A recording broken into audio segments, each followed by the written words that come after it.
Can I kickstart it then? Awesome presentation, Brent. Thank you so much. I think you just made anything I wanted to say completely and utterly pointless for the afternoon. But that's, without a doubt, probably the best built environment microbiome talk I've ever seen. Full stop. Exactly, yeah, whoop, whoop. I wanted to just highlight, you point out that the mechanics really haven't changed since 1887. Okay, so all of the specifics that we're identifying, trying desperately to look for stories in a bunch of data, really isn't helping us. I mean, I think there is an added complexity. I really like that argument, and I think the work that Susan has been doing and a number of other people here has been doing is really going to help in that respect. But linking it specifically to epidemiological data, and that's what we're going to talk about hopefully a bit this afternoon, is going to be absolutely key. And that's in your this is turning into a question with my sleep-deprived adult brain. But when you were doing all of this research, which has to be again one of the best research talks I've ever seen, did you come across anything where people had actually done proper epidemiological studies to link built environment properties or microbiome research to that kind of level of scale? I mean, historically. I mean, Susan could probably talk to this as well, but I just wondered from your perspective, from the perspective of a building scientist. Yeah, and Hal can speak to this as well, I think. There's a lot on the traditional non-biological. There's a lot of work there, CO2 in classrooms, that kind of thing, where epidemiology work has been done. There's a lot on respiratory pathogens, a lot of army barracks, case controls, that kind of thing. And so that's pretty clear. In terms of sort of the preventative nature, you're right, Susan can talk to this a lot more. I showed 2 studies. That may be half of the ones that are out there, something like that, maybe all of them. And they're typically pretty small sample sizes, right? That's Karen's work, I know. I think Susan's was a lot larger, but I think hers was 30 homes apiece or something like that. No, larger. It was a few hundred. Okay, gotcha. Which is still, unfortunately small from. It doesn't take away from it. It's still classically small. So it's tough. These are expensive methods too. So I don't know. Maybe someone else more familiar can input there. Isn't cheap. Yeah, the meat jelly isn't cheap. This is Vivian over here. I have a question relative to the very minor correlation that you showed with illuminance levels in the hospital studies. I'm sort of intrigued by your notion that your statement that microbial environments are not strongly correlated to the built environment, because many of your conclusions were built environment issues, and density and resuspension and everything. So I'm assuming you mean a subset of what the built environment is, which you have to be very clear about, because otherwise people will think the built environment's not a critical factor, and obviously it is. But I want to get back to the illuminance just quickly to understand, are there any studies that look at sunshine? Very specifically sunshine, not just light levels. It might be artificial light such as this. The second part, I don't think so. They're suggestive, but I don't remember seeing much. There's UV dosage, that kind of thing, but that's more from a mechanical or from an intentional standpoint. I totally agree, and I would argue that maybe the committee in writing this may need to define terms early on, because I tried to find the right language. You're exactly right. I was talking more about a specific subset of built environment parameters that happen to have been measured in those studies that largely consist of temperature, environmental, relative humidity, light, that kind of thing. But measures, and I also want to put forward. I didn't put this thought in there, but I think it's important. I think that some of the reasons we don't see some of these associations is just the fact of, or as a result of what we're actually measuring, both from a built environment side and from a microbial side. Why do we have any hypothesis of why lighting levels should influence the relative abundance of particular taxa DNA non-viable necessarily, et cetera. You know, so I think we need to be smarter about how we ask some of these, because there's plenty of evidence in the literature of the impact of absolute humidity on influenza virus survival in air and on surface. So much. There's a lot out there. But why would that translate over to a measure of relative abundance of particular taxa of bacteria on surfaces that aren't necessarily alive or somewhat dormant? So can I ask a question about the hospital studies? Were there any effects on the microbiome on the cleaning procedures that went on the hospital, since that's why they actually do them? We unfortunately didn't really get that data, so Hal knows. Jack, do you remember? Is the question, do we know what methods we use? No, what's the effect on the microbiome of all the cleaning procedures that go on in the room? So whenever the rooms were cleaned and then we sampled the rooms immediately after cleaning before a patient became resident in that space, the microbiome was heavily depleted, both in terms of its biological quantity and also the community structure. In fact, the community structure looked very similar to the microbiome of the hospital room prior to the building becoming operational. So it was like it was wiped back to a blank slate. So, can I just say, why I asked, I mean, we've been doing some work recently in hospitals in relation to some of these newer peracetic acid cleaners that people are using to wipe out, you know, everything in a room. And so we're finding quite an effect and it's of respiratory health outcomes in the cleaner. So, I mean, it would be nice if we could know when we don't have to use such methods. Yeah, that speaks to more epidemiological studies, right? You know, if you bring out a new product, do a large-scale epidemiological study. Sorry. Hello?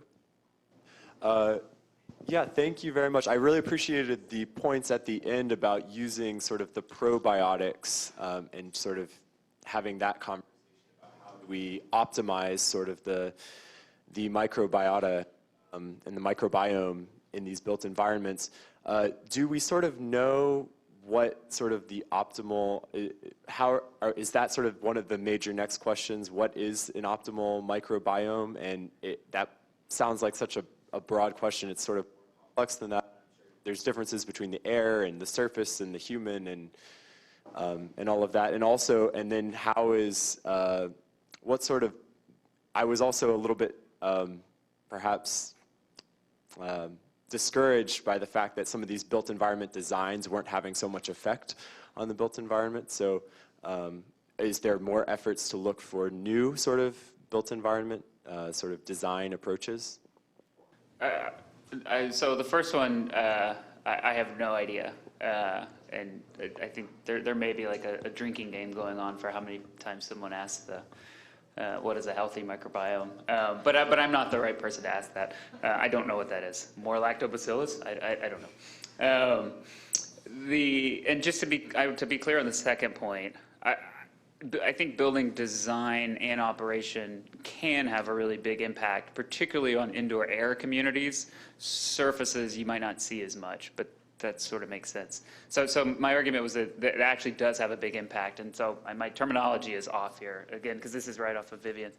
Some of the environmental conditions and parameters that building conditions that we measure don't have as much correlation, is what I've seen. I had a question for Elizabeth, actually. How do you mentioned that there's more than a dozen federal agencies working across the microbiome, and you mentioned a task force at OSTP.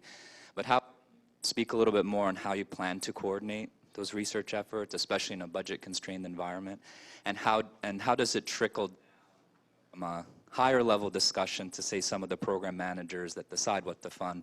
So a perfect example, say EPA is trying to introduce good organisms for human health, but DOE is developing HVAC technologies that kill all those microorganisms. So how to prevent things that are counterproductive? So one of the things that OSDP's staff is going to evacuate at the end of the year. So a lot of the stuff that we talk about doing needs to be something that is sustainable, and it's sustainable through the departments themselves. And there's very little that we do from a White House perspective that the departments and agencies involved don't want to do. I mean, we can't make them do something they don't want to do. They can wait us out. So what's encouraging about that is that means that the program managers and scientists that we were talking with and their colleagues are very interested in this, and they're interested in this interdisciplinarity. So what we did was, after this 90-day fast-track action committee was done, we actually chartered another committee. This is a working group. And so it has a charter that will last through till the next administration. They can decide whether to keep it on or not. We can't make that decision for the next administration. But if they do, you'll have a variety, over a dozen different members on this committee that will talk to each other. So in other words, if DOE is working on something and EPA is working on something at cross purposes, they could talk about this and say, well, maybe you should consider this, or maybe we can consider that. And it's not to say that they will necessarily be working on the same things together, but at the very least that communication will be there so that the research that they are doing can be more efficiently communicated. So I think that was the second part of your question, about how to make sure that this is not at cross purposes.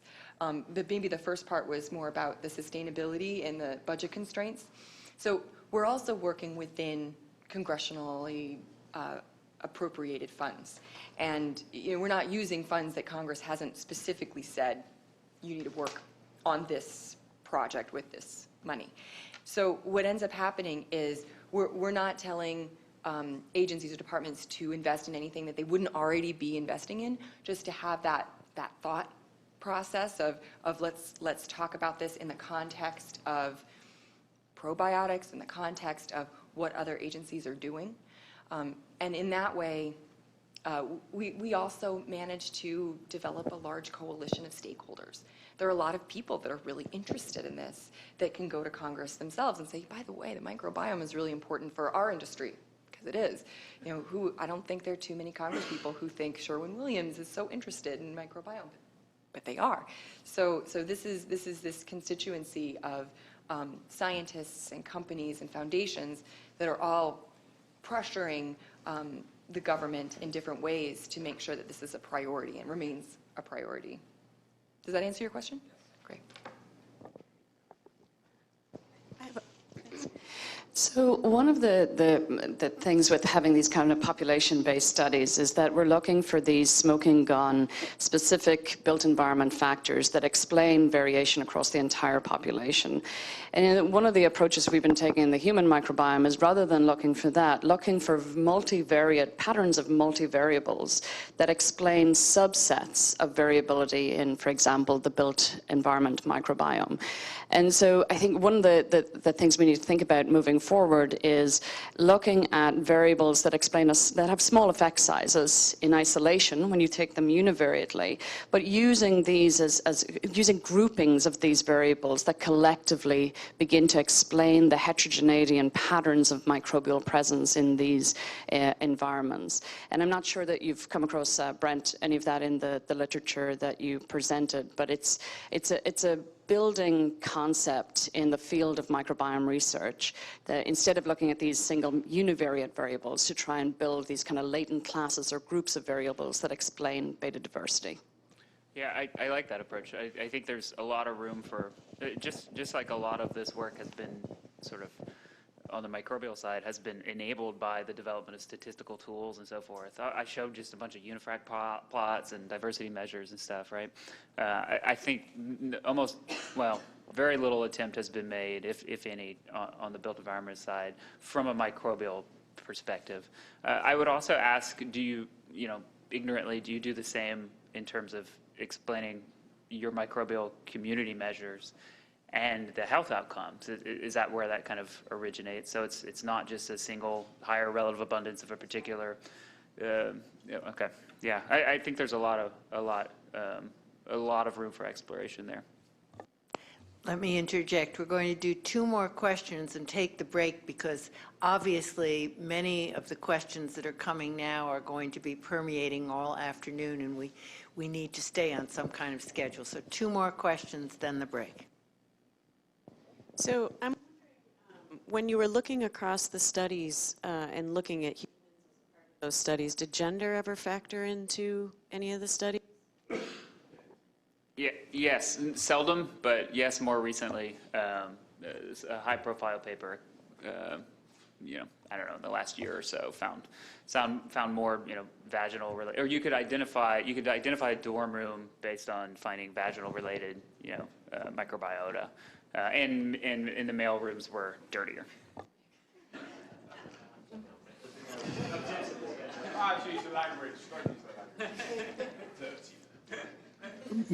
Brent, I want to echo Jack's compliment. Fantastic summary. But, almost all of the studies you discussed summary data. In other words, the result of a large number, which, for reasons of finding statistical significance, characterizes a lot of science. And when it's a small number, a comment is made don't put too much on this because it was only a comparison of 2 or 8 or 10 or whatever number fails to give you a small enough p-value.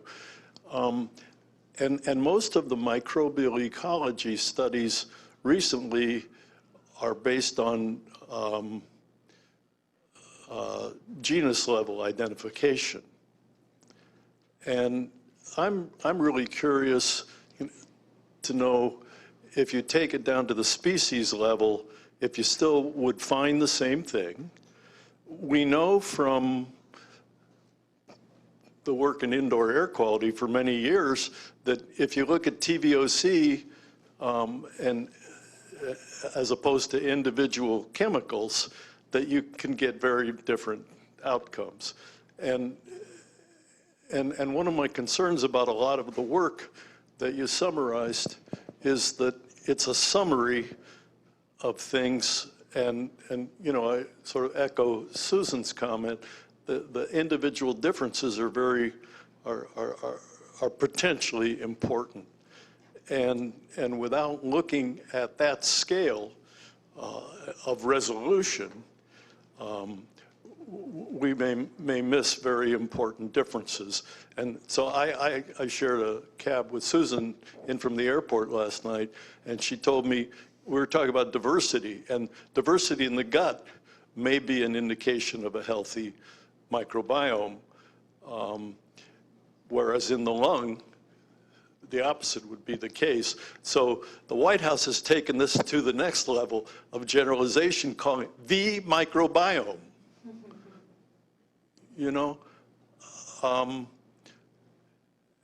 At the level that matters, the microbiome is a meaningless term.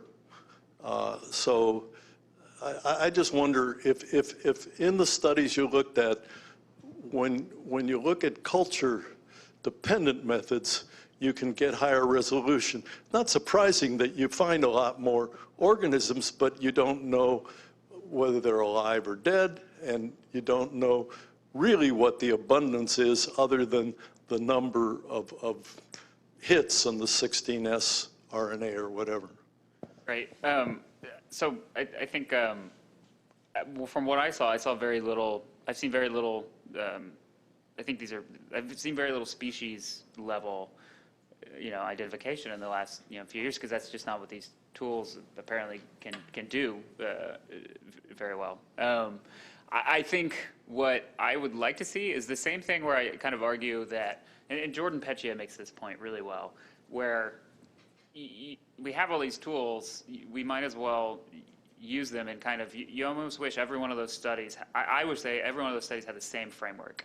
They did some universal qPCR primer to understand total abundance, even with its flaws, and the relative abundance associated, in association with that, so that we could kind of look at, get away from these like somewhat simple measures of diversity and relative abundance. It's just, I guess it works well in a maybe I'm speaking out of turn here, but I think it works better in a gut microbiome type environment. These measures are, maybe not. But in terms of a quantity is everything for many things that we're exposed to. So not actually knowing the total abundance is always a problem. So I think if you want to go species level, you have to set your search terms pre 2005, essentially, or set your search terms for culturable and other microscopy methods. So One of the unpleasant aspects of this is I do need to police our time because we could talk endlessly. So we're going to take a break now, and we will reconvene just before 11 o'clock and get going. And I want to also point out that the title of our thing is the microbiomes with an S, plural. And we should probably add an S to environments, too, of the built environments. So thank you, Ham.